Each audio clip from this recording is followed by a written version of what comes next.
Hello everyone, I am Dheeraj. Welcome to our online classes. Today we will discuss chapter 6 Introduction of Financial Statement of Company. According to RBSC, CBSE में इसका name है Financial Statement of Company.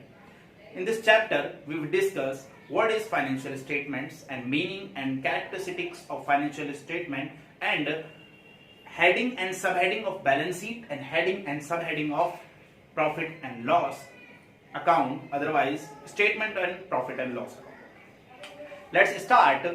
In this video is divided into three parts. First part is meaning, second part is what is included in financial statement, and third part is accounting standard, accounting section 129. What is accounting standard 129? Accounting section. Let's start. Firstly we understand meaning. Financial statements mean. Financial statement mean the statements which show the profitability and financial position of a business at the end of accounting year. Simple. Financial statements का मतलब क्या है? Financial statements वित्तीय विवरण हमें show करते हैं profitability को, लाभदायकता को, फाइनेंशियल पोजीशन ऑफ बिजनेस, हमारे बिजनेस की फाइनेंशियल पोजीशन को and of the accounting year. Accounting year के एंड में जो हमारे टू फैक्टर्स को रिप्रेजेंट करते हैं. First factor is profitability, second factor is financial position of A business.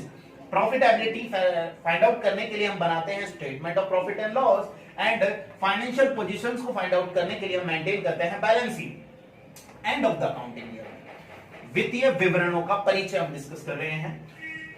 Thus, the financial statements are final product of the financial accounting work. कहने का मतलब फाइनेंशियल स्टेटमेंट है फाइनल प्रोडक्ट है. Final product का मतलब जब किसी भी प्रोडक्ट को हम बनाते हैं तो उसकी फर्स्ट स्टेप होती है, सेकंड स्टेप होती है, थर्ड स्टेप होती है. फॉर एग्जांपल हमको मान लो टी बनानी है तो फर्स्टली अपन वाटर को बॉईल करेंगे, उसके बाद उसमें चाय, चीनी, शुगर और वगैरह सब आइटम्स डालेंगे और लास्ट में वो चाय बनकर प्रिपेयर होती है. वो फाइनल प्रोडक्ट क्या हुआ? हमारा चाय.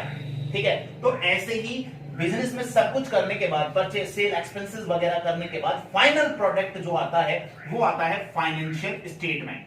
और फाइनेंशियल स्टेटमेंट्स में हमारे जो इंक्लूड होते हैं वो क्या इंक्लूड होते हैं? हमारे इंक्लूड होते हैं balance sheet of statement and profit and loss account. अब तक हमने यही सीखा है. Let's understand. These statements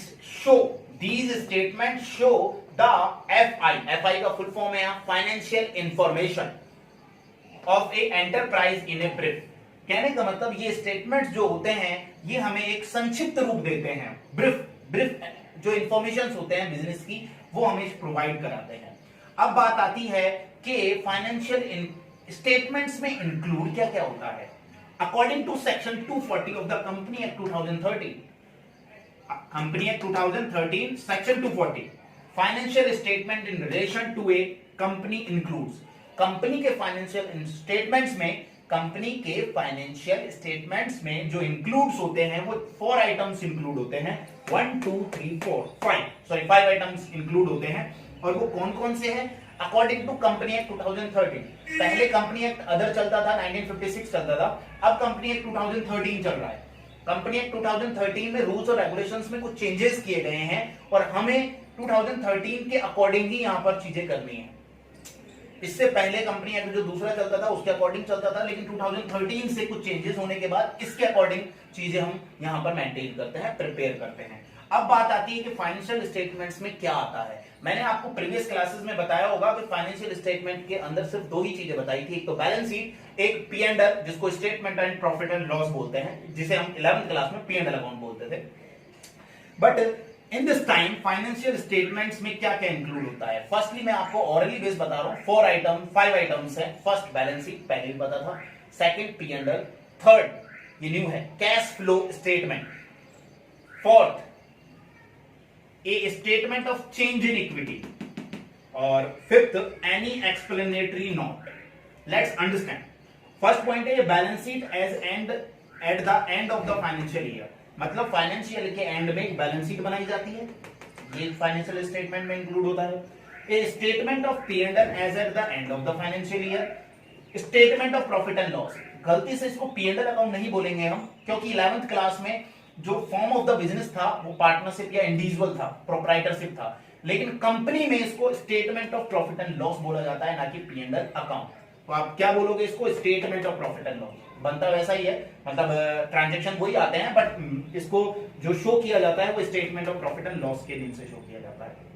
third है cash flow statement. Cash flow statement एक स्टेटमेंट होता है जो जिसके अंदर जो भी कैश आता है, वो जो भी कैश जाता है, cash comes in and cash goes out, सिर्फ कैश से रिलेटेड ट्रांजैक्शंस की डिटेल्स यहां पर शो की जाती है स्टूडेंट्स। कैश से रिलेटेड जो भी ट्रांजैक्शन है वो यहां पर आएगा। क्लियर है? ये सीबीएसई में एक चैप्टर भी है और आरबीएसई में फिलहाल ये चैप्टर इंक्लूड नहीं है। तो सिर्फ आपको आरबीएसई वालों को इसका नेम याद रखना है, सीबीएसई वाले इसको एक्सप्लेन में इनको करूंगा, इनकी जब भी चैप्टर्स को कराऊंगा कि what is cash flow statement. फिलहाल इतना याद रखिए, कैश फ्लो स्टेटमेंट का मतलब कैश का फ्लो, कैश का आना, कैश का जाना, वो एक स्टेटमेंट मेंटेन होता है फाइनेंशियल ईयर में। ए statement of change in equity. Change in equity man है इसमें, इफ एप्लीकेबल, कहने का मतलब इक्विटी में होने वाले चेंजेस होते हैं वो इसमें आते हैं। सिर्फ नेम मेंशन करना है आपको, क्योंकि क्वेश्चन ऐसे आ सकता है आपके 2 मार्क्स में कि according to section 240 of the company act 2013 which state financial statement included, तो आपको ये सारे 5 नेम्स लिखने हैं। अकॉर्डिंग टू ये any explanatory note. Any explanatory note का मतलब होता है कि बैलेंस शीट को मेंटेन करने के लिए बैलेंस शीट और P&L अकाउंट में कुछ ट्रांजैक्शन नहीं आते हैं, जो ट्रांजैक्शन उसमें नहीं आते हैं उन ट्रांजैक्शंस को यहां पर शो किया जाता है, उसको बोलते हैं explanatory note. Some transaction not included. जब अपन क्वेश्चन करेंगे तब आपको मैं इसके बारे में बताऊंगा। फिलहाल आपको इन 5 के नेम याद करने हैं, बस नेम लर्न करने हैं और नेम को अंडरस्टैंड करना है।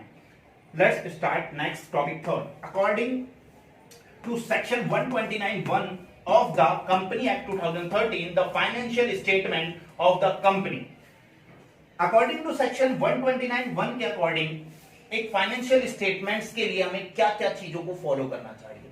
जैसे कि कोई भी काम करते हैं तो उसके लिए हमें रूल्स एंड रेगुलेशंस फॉलो करनी होती है। ऐसी फाइनेंशियल स्टेटमेंट जो कंपनी है, कंपनी एक्ट 2013 जो है, जो नया एक्ट है, उसका सेक्शन 129(1) हमसे क्या कह रहा है। देखो सेक्शन क्या होते हैं? सेक्शन होते हैं जो हमें ये बताते हैं कि हमको इनको फॉलो करना है। ये सेक्शन के अकॉर्डिंग हम चीजें फॉलो करते हैं। ये गवर्नमेंट के रूल्स हैं, ये गवर्नमेंट के रूल्स हैं, उन रूल्स को फॉलो करना पड़ता है। तो उनके अकॉर्डिंग 3 रूल्स हैं। शैल गिव, ये तीनों इंफॉर्मेशन जो भी दे रखी है ये रिलेटेड टू फाइनेंशियल स्टेटमेंट है, मतलब फाइनेंशियल स्टेटमेंट को मेंटेन करने के लिए ये 3 चीजें करनी होती हैं। पहली, शैल give true and fair view. True मतलब सही, फेयर मतलब उचित, सही और उचित व्यू देना चाहिए। फाइनेंशियल स्टेटमेंट जो हो वो हमें सही और उचित सही और उचित क्या दे? व्यू दे, एक पॉइंट ऑफ व्यू रखे अपना। तो financial statement shell give true and fair view होना चाहिए उसका, फाइनेंशियल स्टेटमेंट का। अकाउंटिंग स्टैंडर्ड, आपने 11th में पढ़ा होगा अकाउंटिंग स्टैंडर्ड, एएस क्या होते हैं? एएस शॉर्ट में बोलते हैं, फुल फॉर्म है अकाउंटिंग स्टैंडर्ड। अकाउंटिंग स्टैंडर्ड के बिटवीन होता क्या है? इनके अकॉर्डिंग इनका मेन ये होता है कि हमें जो हमारे अकाउंट्स के कोई भी हमें अकाउंट्स का काम करना है, चाहे हमें बैलेंस शीट बनानी है, चाहे हमें वैल्यूएशन ऑफ स्टॉक करना है, वैल्यूएशन ऑफ गुडविल करना है, या हमें अजम्पशन कर लो कैश फ्लो स्टेटमेंट बनाना है, पार्टनरशिप का ट्रीटमेंट करना है, ये सारे जो भी काम हमें करने हैं ना, डेप्रिसिएशन की कैलकुलेशन क्या है, ये सारे जो काम करते हैं काम करते हैं एक रूल के अकॉर्डिंग। उन रूल को बोलते हैं अकाउंटिंग स्टैंडर्ड, मतलब अकाउंट्स के लिए कुछ स्टैंडर्ड्स बनाए गए हैं, उनको बोलते हैं अकाउंटिंग स्टैंडर्ड। तो accounting standard under section 133 should be applied. एक अकाउंटिंग स्टैंडर्ड है 133, क्या है ये हमें पता नहीं, बट 133 शुड बी अप्लाइड। कहने का मतलब है कि अकाउंटिंग स्टैंडर्ड जो 133 है उसको अप्लाई करना चाहिए, जो भी वो है। क्लियर है? Third, FS financial statements shall be in the form as may be prescribed in schedule 3। मैन इस लाइन का मतलब ये है पूरी का कि शेड्यूल 3 को फॉलो करना चाहिए। जो भी स्टेटमेंट्स आपको बनाने हैं, प्रिपेयर करने हैं, वो शेड्यूल 3 के अकॉर्डिंग होनी चाहिए। अब शेड्यूल 3 क्या है? शेड्यूल 3 का मतलब कुछ नहीं है कि जो गवर्नमेंट है ना, उसने बैलेंस शीट का एक अलग फॉर्मेट आपको बता दिया कि बैलेंस शीट इस फॉर्मेट में बनेगी। Statement of profit and loss का एक अलग स्टेटमेंट बना दिया कि प्रॉफिट एंड लॉस इस स्टेटमेंट में बनेगा। अब वो जो स्टेटमेंट्स है, वो जो उन्होंने परफॉर्मा डिसाइड कर दिया है, उसको बोलते हैं schedule 3।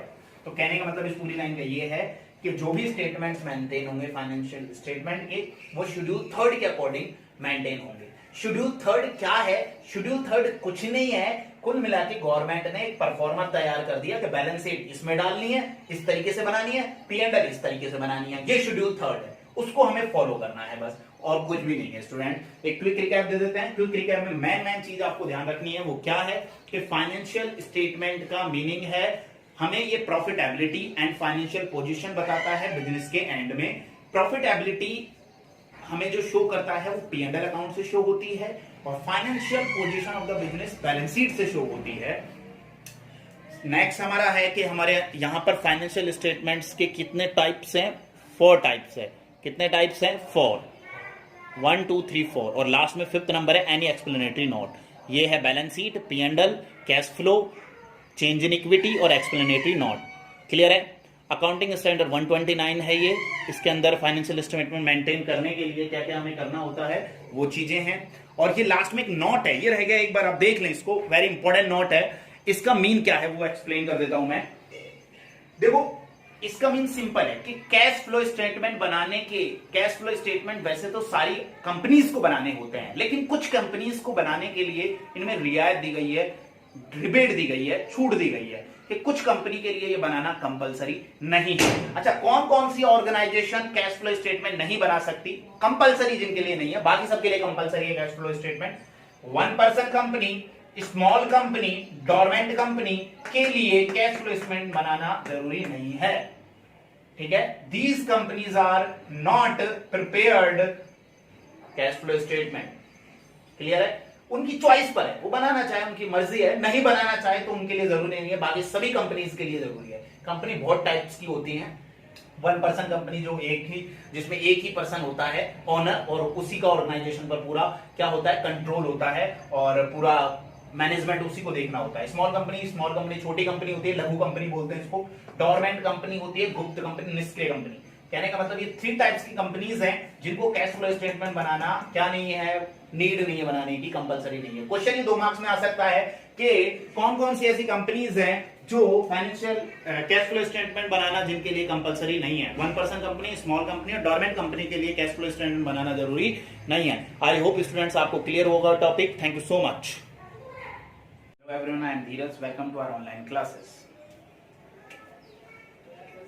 Now let's understand characteristics of financial statements, objects of financial statements, and users of financial statement. In this video is divided into 3 topics. Topic number 1, topic number 2, topic number 3. Topic first, characteristics of financial statements means विशेषताएं. There are 4 characteristics. Characteristics 4 ही नहीं होते, 5 भी हो सकते, 6 भी हो सकते हैं। सिर्फ मैं आपको ये बताना चाहता हूं कि जो डेफिनेशन का पार्ट होता है वो कैरेक्टरिस्टिक्स होता है एक तरीके से।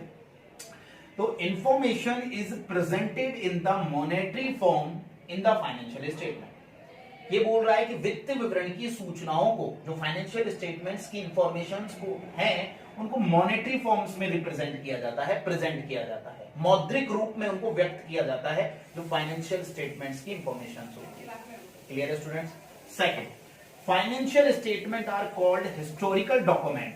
फाइनेंशियल स्टेटमेंट्स को हिस्टोरिकल डॉक्यूमेंट्स कहा जाता है because they are related with the past period, क्योंकि ये रिलेटेड होते हैं पास्ट पीरियड से।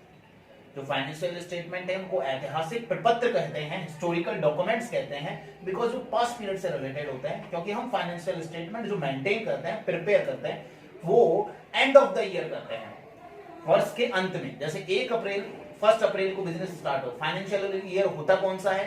1 अप्रैल से लेकर 31 मार्च। तो कोई भी ईयर 1 अप्रैल 2020 से 31 मार्च 2021 नेक्स्ट ईयर, तो एंड ऑफ द ईयर होता है 31 मार्च। ठीक है?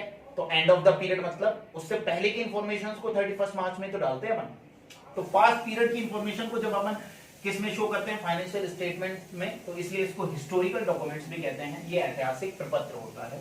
Third, financial statement present profitability. जो फाइनेंशियल स्टेटमेंट्स है उसकी जो प्रॉफिटेबिलिटी है, प्रॉफिटेबिलिटी को कौन शो करता है? Statement of profit and loss account, statement of profit and loss. And financial position को कौन रिप्रेजेंट करता है? Balance sheet of an enterprise. कहने का मतलब, ये मैंने पहले भी आपको एक्सप्लेन किया था कि financial statement present profitability through the statement of profit and loss, and financial position through the balance sheet of an enterprise. Profitability को स्टेटमेंट ऑफ P&L शो करता है, फाइनेंशियल पोजीशन को एंटरप्राइजेस की बैलेंस शीट शो करता है. तो it's related to statement of profit and loss, it's related to balance sheet. Financial statement make available different type of information to the users of information. कहने का मतलब users के लिए बहुत सारी इंफॉर्मेशन, अलग अलग प्रकार की इंफॉर्मेशन यहां पर प्रोवाइड होती है फाइनेंशियल स्टेटमेंट्स में. Next topic second, objectives of financial statements. There are three objectives. First, to provide necessary information. जो फाइनेंशियल स्टेटमेंट है वो हमें नेसेसरी इंफॉर्मेशन प्रोवाइड कराता है. अब वो ये दो ही चीजें रिपीट होकर आएंगी, प्रॉफिटेबिलिटी और फाइनेंशियल पोजीशन. तो ये हमें नेसेसरी इंफॉर्मेशन प्रोवाइड कराता है फाइनेंशियल स्टेटमेंट. किसकी? Financial position of the business enterprises की. Same, to provide the necessary information in relation to profitability of the business enterprises. मतलब फाइनेंशियल स्टेटमेंट हमें नेसेसरी, जरूरी इंफॉर्मेशन प्रोवाइड कराता है प्रॉफिटेबिलिटी से रिलेटेड बिजनेस एंटरप्राइजेस की. To present base for future decisions. ये हमारे फ्यूचर डिसीजन का क्या है? बेस है. क्योंकि आज अगर अपन 31 2021 में अगर कोई भी ट्रांजैक्शन करेंगे, मतलब उसका फाइनेंशियल स्टेटमेंट बनाएंगे, तो 2022 और 2023 के लिए हमें क्या हो गया, पता चल गया कि हम इतना तो प्रॉफिट कम से कम एटलीस्ट कमा रहे हैं, तो हम इससे मोर देन एसेट्स लगाएं या मोर देन लायबिलिटीज रखें या मोर देन प्रॉफिट गेन करेंगे. तो क्या मिला हमें? प्रेजेंट बेस मिला, एक आधार मिला फ्यूचर डिसीजंस के लिए. To give true and fair view of P&L and financial position of the business. ये हमें बिजनेस की P&L प्रॉफिट एंड लॉस बताता है, फेयर एंड ट्रू व्यू बताता है प्रॉफिट एंड लॉस का, और फाइनेंशियल पोजीशन को बताता है. सही सही चीजें हमें बताता है हमें. Next topic third, users of financial statement. ठीक है, there are 7 users. There are 7 users है. कहने का मतलब फाइनेंशियल स्टेटमेंट्स को यूज कौन करता है, उसके उपयोगकर्ता कौन है, यूजर्स कौन है, किन के लिए बनाया जाता है फाइनेंशियल स्टेटमेंट्स. तो शेयर होल्डर्स, क्रेडिटर्स के लिए, मैनेजर्स के लिए, एम्प्लॉइज के लिए, गवर्नमेंट के लिए, बैंक के लिए, financial institutions and tax officers के लिए.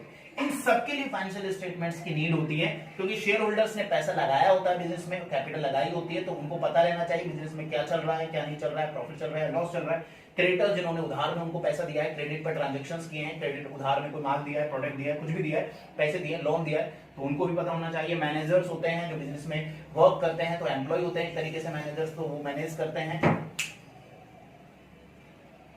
एम्प्लॉइज होते हैं, गवर्नमेंट होते हैं, बैंक होते हैं, फाइनेंशियल इंस्टीट्यूशन, टैक्स ऑफिसर्स होते हैं. ओके स्टूडेंट्स, ये चैप्टर 4 मार्क्स का है, आपको ये भी बता देता हूं. ठीक है, तो इस चैप्टर से अपन 4 मार्क्स गेन करेंगे. Thank you so much students. I hope आपको क्लियर हुआ होगा टॉपिक. एक बार इसका एक क्विक रिकैप और ले लेते हैं. क्विक रिकैप में सिंपल चीजें फॉलो करते हैं. ये वीडियो 3 पार्ट्स में डिवाइड है. फर्स्ट है characteristics of financial statement, second है objective of financial statement, third है users of financial statement. Characteristics जो डेफिनेशन का पोर्शन होता है उसी को कैरेक्टरिस्टिक्स में कन्वर्ट कर सकते हैं अपन. कैरेक्टरिस्टिक्स वैसे बहुत सारे हैं, बट मैंने यहाँ पर 4 ही आपके सामने लिए हैं. ये इंफॉर्मेशन प्रोवाइड कराता है फाइनेंशियल मॉनेटरी टर्म्स में, मतलब इंफॉर्मेशन है उसको मॉनेटरी टर्म्स में रिप्रेजेंट करता है आपकी. ठीक है, फर्स्ट वाला. सेकंड है ये हिस्टोरिकल डॉक्यूमेंट्स है. थर्ड है प्रॉफिटेबिलिटी को P&L से पता चलता है प्रॉफिटेबिलिटी. फाइनेंशियल पोजीशन आपकी बैलेंस शीट से फाइंड आउट होती है. Financial statement make available for different type of information. ये हमें डिफरेंट टाइप की इंफॉर्मेशन प्रोवाइड करता है यूजर्स के लिए. प्रोवाइड करते हैं नेसेसरी इंफॉर्मेशन रिलेशन टू, ये हमारा ऑब्जेक्टिव्स है. कहने का मतलब ये हमें नेसेसरी इंफॉर्मेशन प्रोवाइड कराता है. फाइनेंशियल पोजीशन बताता है बिजनेस की फाइनेंशियल स्टेटमेंट. ये हमें प्रॉफिटेबिलिटी बताता है बिजनेस की financial statement. Present base for future case, future में हमारे लिए बेनिफिट है. फ्यूचर्स की कोई भी अनसर्टेनिटी होती है या कोई भी हमें डिसीजन लेना होता है तो इससे हम इजी वे से ले सकते हैं. अगर हमारे पास लास्ट ईयर के फाइनेंशियल स्टेटमेंट्स हैं तो give true and fair view of P&L profit and loss, सही व्यू देता है. ये यूजर्स है, यहाँ पर शेयर होल्डर्स आते हैं इसके अंडर में, क्रेडिटर्स आते हैं, मैनेजर्स आते हैं, एम्प्लॉयज आते हैं, गवर्नमेंट आती है, बैंक आती है, financial institutions and tax officers भी इसके अंडर में आते हैं. ये यूजर्स है जो यूज करते हैं फाइनेंशियल स्टेटमेंट्स का एक तरीके से, जिसके लिए कंपलसरी है फाइनेंशियल स्टेटमेंट्स की, जिनको बहुत नीड होती है. तो ये आपका एक पार्ट था. पार्ट 1 और पार्ट 2 हमने डिस्कस किया. पार्ट 1 में हमने डेफिनेशंस, मीनिंग्स और हमने ये पता लगाया कि फाइनेंशियल स्टेटमेंट्स में क्या क्या आता है, इंक्लूड क्या क्या होता है। और सेकंड पार्ट में हमने characteristics, objectives and users of financial statements के बारे में डिस्कस किया। और जो हमारा नेक्स्ट वीडियो है चैप्टर 6 का पार्ट 3, उस वीडियो में हम डिस्कस करेंगे कि बैलेंस शीट, फर्स्टली तो फॉर्मेट ऑफ बैलेंस शीट देखेंगे, फिर बैलेंस शीट के अंदर आने वाली इंफॉर्मेशंस के बारे में डिस्कस करेंगे, और उन इंफॉर्मेशंस को हेडिंग और सब हेडिंग दो पार्ट्स में डिवाइड किया गया है, पूरी बैलेंस शीट को और पूरे statement of profit and loss को। तो हम वो सब हेडिंग और हेडिंग के बारे में मेनली डिस्कशन करेंगे, तो वो इंपॉर्टेंट पॉइंट है हमारा। Thank you so much students. एक बैलेंस शीट का फॉर्मेट अभी मैं आपको सेंड करूंगा, उस फॉर्मेट को आपको अभी प्रिपेयर करना है, ये आपका एक होमवर्क है। और ये 2 पेज तो पार्ट 1 के और पार्ट 2 के, और 1 पेज ये बैलेंस शीट का, ये 3 पेजेस आपको नोट डाउन करने हैं। Go through the videos and note down the in your copy.